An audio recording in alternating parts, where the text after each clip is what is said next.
मैं शालिनी और आप देख रहे हैं नेक्स्ट 9 न्यूज। हरियाणा के लोकसभा चुनाव में इस बार बीजेपी और कांग्रेस के बीच जबरदस्त टक्कर देखने को मिल रही है।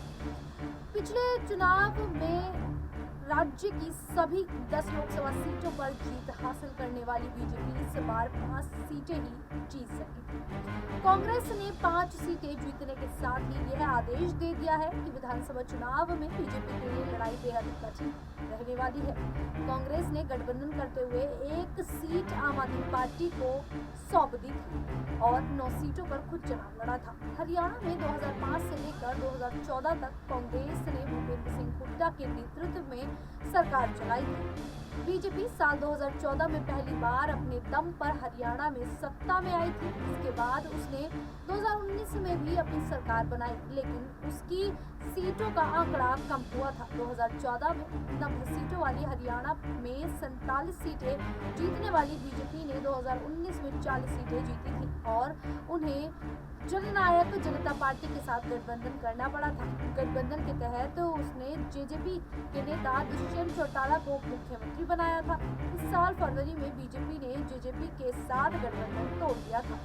इसके साथ ही पार्टी ने अपने नेतृत्व में भी बदलाव किया था। 2014 से लगातार मुख्यमंत्री की कुर्सी संभाल रहे मनोहर लाल खट्टर की जगह पर नायब सिंह सैनी को मुख्यमंत्री की कुर्सी सौंपी गई थी। मनोहर लाल खट्टर के बाद नायब सिंह सैनी को मुख्यमंत्री की कुर्सी सौंपकर भारतीय जनता पार्टी ने इस बात का साफ साफ आदेश दिया था कि वह हरियाणा में गैर जाट राजनीति के रास्ते पर आगे बढ़ेगी। हरियाणा में 25% आबादी जाट समुदाय की है और इस तरह गैर जाट समुदाय 75% है। मुख्यमंत्री बनने से पहले सैनी पार्टी के प्रदेश अध्यक्ष थे और इस तरह सरकार और संगठन के दोनों बड़े पदों पर भाजपा ने गैर जाट नेताओं को बैठाया था। लोकसभा चुनाव में जिस तरह के नतीजे सामने आए थे, उससे बीजेपी की राह मुश्किल दिखाई देती है, क्योंकि 90 में से 44 सीटों पर बीजेपी आगे रही है, जबकि 40 सीटों पर इंडिया गठबंधन। कांग्रेस ने जिन 9 लोकसभा सीटों पर चुनाव लड़ा, उनमें से वह 42 विधानसभा सीटों और आम आदमी पार्टी अपने हिस्से में आई कुरुक्षेत्र लोकसभा सीट की 4 विधानसभा सीटों पर आगे रही। 2019 के लोकसभा चुनाव में बीजेपी लगभग 80 विधानसभा सीटों पर आगे रही थी, लेकिन विधानसभा के चुनाव के नतीजे आने पर वह सिर्फ 40 सीट हो जाती। ऐसे में उसके लिए इस बार के लोकसभा चुनाव के नतीजे निश्चित रूप से चिंताजनक है। लोकसभा चुनाव के आंकड़ों से पता चलता है कि ग्रामीण और अर्ध ग्रामीण इलाकों में कांग्रेस का दबदबा कायम है। इन इलाकों में जाट समुदाय का समर्थन भी कांग्रेस के साथ रहा है। भारत के लिए भिवानी महेंद्रगढ़ सीट से कांग्रेस के उम्मीदवार राव दान सिंह को जाट बहुल इलाके लोहारू, बाडडा और दादरी में लीड मिली, लेकिन उन्हें यादव बहुल विधानसभा क्षेत्रों में कम समर्थन मिला और इस वजह से वे चुनाव हार गए। इसी तरह सोनीपत से कांग्रेस के उम्मीदवार सतपाल ब्रह्मचारी की जाट समुदाय के वर्चस्व वाले विधानसभा क्षेत्र खरखौदा, गोहाना, बड़ौदा और जुलाना में लीड मिली और इससे उनकी जीत का रास्ता साफ हुआ। दूसरी ओर बीजेपी को शहरी और अर्ध शहरी विधानसभा क्षेत्रों में लीड मिली है।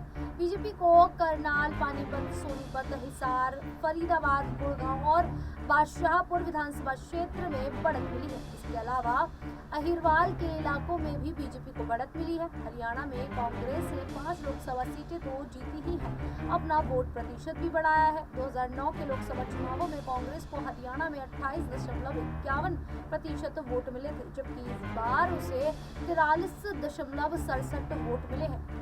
बीजेपी को पिछली बार 58.21% वोट मिले थे, जबकि इस बार उसका वोट प्रतिशत घटा है और वह 46.11% वोट लाई है। निश्चित रूप से बीजेपी के वोट शेयर में जबरदस्त गिरावट आई है, जबकि कांग्रेस का वोट प्रतिशत बढ़ा है। ऐसे में बीजेपी का राष्ट्रीय और प्रदेश नेतृत्व आने वाले दिनों में हरियाणा के लिए एक नई रणनीति के साथ काम करता दिख सकता है। हरियाणा में लोकसभा चुनाव के दौरान किसानों का गुस्सा 7वें आसमान पर देखने को मिला था। पूरे राज्य में बीजेपी उम्मीदवारों को किसानों के गुस्से का सामना करना पड़ा था। चुनाव प्रचार के दौरान सेना में भर्ती के लिए लाई गई अग्निवीर योजना और महिला पहलवानों के यौन शोषण के मुद्दे पर भी हरियाणा में बाल्पी की बीजेपी के खिलाफ लोगों का गुस्सा दिखाई दिया था। कांग्रेस के पास जहां हरियाणा में भूपेंद्र सिंह हुड्डा के रूप में एक हैवीवेट जाट चेहरा है, वहीं बीजेपी के पास गैर जाट चेहरों के रूप में पूर्व मुख्यमंत्री मनोहर लाल खट्टर और मुख्यमंत्री नवाब सिंह सैनी है। कांग्रेस के प्रदेश अध्यक्ष चौधरी उदय भान भी गैर जाट समुदाय से आते हैं।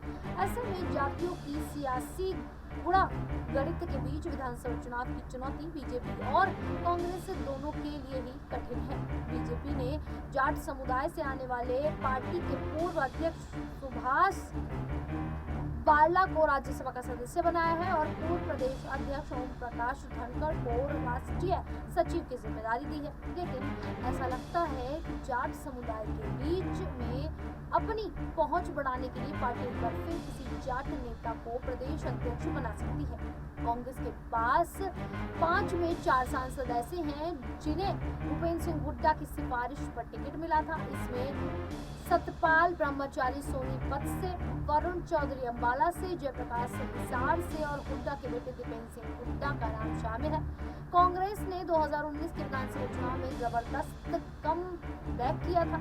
लोकसभा चुनाव में सभी सीटें हारने के बाद अगले 6 महीने के भीतर हुए विधानसभा चुनाव में ही कांग्रेस ने 31 सीटें जीती थी, जबकि 2014 के विधानसभा चुनाव में उसे सिर्फ 15 सीटों पर जीत मिली थी। बीजेपी लोकसभा चुनाव में अपने प्रदर्शन के बाद इस बात को लेकर चिंतित है कि कहीं वह पिछली बार की तरह बहुमत से दूर न रह जाए, क्योंकि अब उसने जेजेपी के साथ अपना गठबंधन तोड़ लिया है। ऐसे में उसे विधानसभा चुनाव में अकेले ही जाना पड़ेगा।